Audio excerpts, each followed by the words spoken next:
Hola a todos, bienvenidos a este nuevo capítulo de Dando Vueltas. Ya estamos en el fin de semana del Gran Premio de Portugal. Uno muy esperado por esa tradición que se perdió en algún momento, porque fue uno de los trazados que se agregaron en medio de la crisis mundial por el tema del COVID-19. Y también porque estamos muy ansiosos de lo que pueda pasar en el paddock, sobre todo, ¿verdad? Obviamente en la pista, pero el paddock también porque hubo tantas noticias este fin de semana, tantas declaraciones que puede haber durante estos días, confirmaciones que eventualmente se puedan dar. Bueno, para entender y saber cómo llegamos a Portugal este fin de semana, de eso se trata este capítulo de Dando Vueltas. Nos ponemos al día.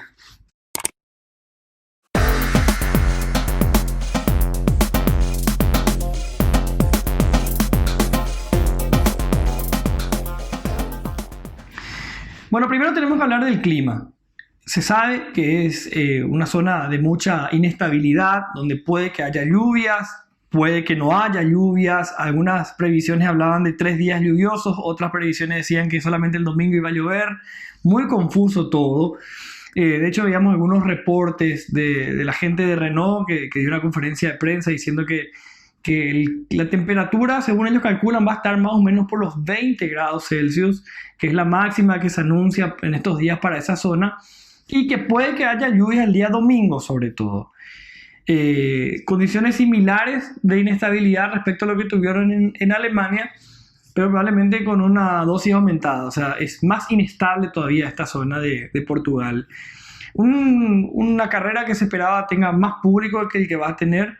Ustedes saben que estamos en una segunda ola de COVID-19 en Europa, y entonces hubo de vuelta una restricción en las últimas horas respecto a la cantidad de público que se va a permitir que entre a ver esta carrera.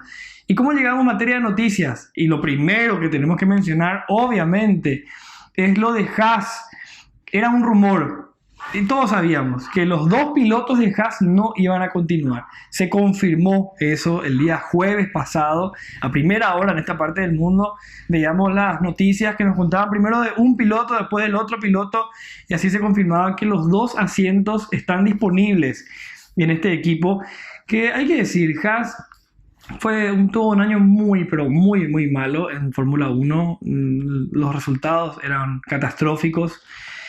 Y fue una escudería que creo se robó el cariño de la gente, sobre todo gracias a esta serie de Netflix, ¿verdad? Driving to Survive, que le dio mucho destaque a Haas.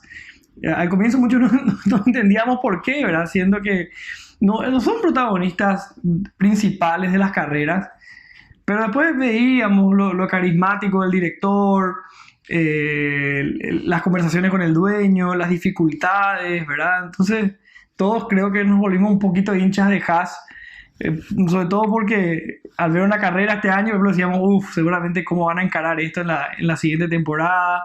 O sea, la serie hizo que todos nos volvamos un poquito hinchas de Haas. Y ahora nos preguntamos quiénes son los candidatos a ocupar esos 2 lugares de Haas. Y presten atención a lo que vamos a contarles, porque hay muchos candidatos y hay candidatos que se repiten para uno y otro. Bueno, presten atención a este relato. El rumor apunta a Nikita Mazepin. ¿Quién es él? ¿Quién es Nikita? Bueno, Nikita es un joven ruso que está en la Fórmula 2 y una historia muy parecida a la de Lance Stroll, porque su papá hace rato que intentaba comprar una escudería, estuvo negociando en su momento lo que hoy es Racing Point, ¿verdad? Cuando estaba como Force India, y ahí aparecieron 2 empresarios que querían comprar la escudería para, entre otras cosas, que sus hijos corran ahí. Y Lawrence Stroll ganó esa carrera, y finalmente Lance Stroll corre en Force India. Corre en Racing Point. Y en el caso de, Nikita quedó fuera. Nikita es un piloto que hizo algunas pruebas para Mercedes. Él, tengo entendido que no aparece como un piloto oficial de Mercedes, pero sí hizo algunas pruebas para Mercedes. Es un piloto de la Fórmula 2. Está en la media tabla, ¿verdad? No está en los lugares principales en la tabla de posiciones. Si dependiera exclusivamente del talento, probablemente no iba a la Fórmula 1. Y capaz el papá sabe eso, entonces dice, lo único que nos queda es comprar un lugar para que Nikita vaya a la Fórmula 1. Por eso que se menciona Haas. Haas podría tener un interés en los dólares que pueda aportar la familia, y obviamente eso haría que un asiento quede para Nikita. Es uno de los grandes candidatos. Vamos a los demás candidatos. El otro candidato también es Mick Schumacher, el hombre que ya lo veíamos probando o casi debutando con Alfa Romeo. Lo vimos uniformado de Alfa Romeo por la cuestión de la lluvia aquella, no se dio su debut en la Fórmula 1. Mick Schumacher puede ser también uno de los pilotos que se está mencionando para la escudería Haas, porque hay un interés de Ferrari en que uno de los pilotos de la Academia Ferrari de Fórmula 2 vaya tanto a Alfa Romeo como a Haas, así que puede darse lo de Mick Schumacher. Y otros dos candidatos que están allí, candidato Nico Hülkenberg y candidato Checo Pérez, que son también candidatos para ocupar el asiento que va a dejar, sin confirmarse todavía, pero es como un secreto a voces, que lo va a dejar Alex Albon en Red Bull.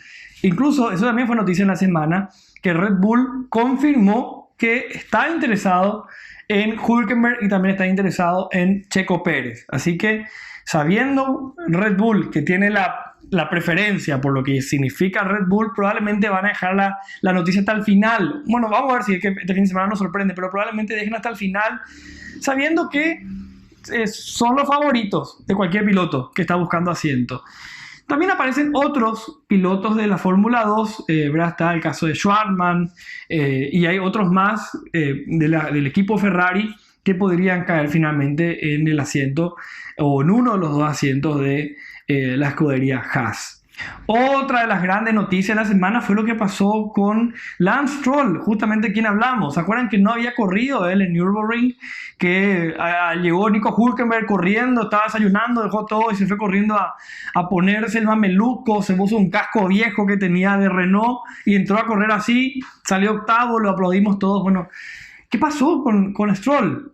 Se confirmó que dio positivo al COVID-19.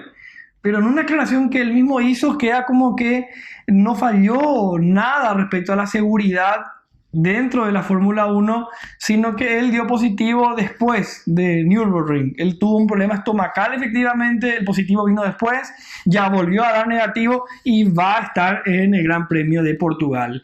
Bueno, parte de las noticias de las que queríamos hablar, ponernos un poco al día antes de Portugal, que ya está en marcha. Así que bueno, nos encontramos después para el cierre y para el análisis. Hasta la próxima. Chao, chao.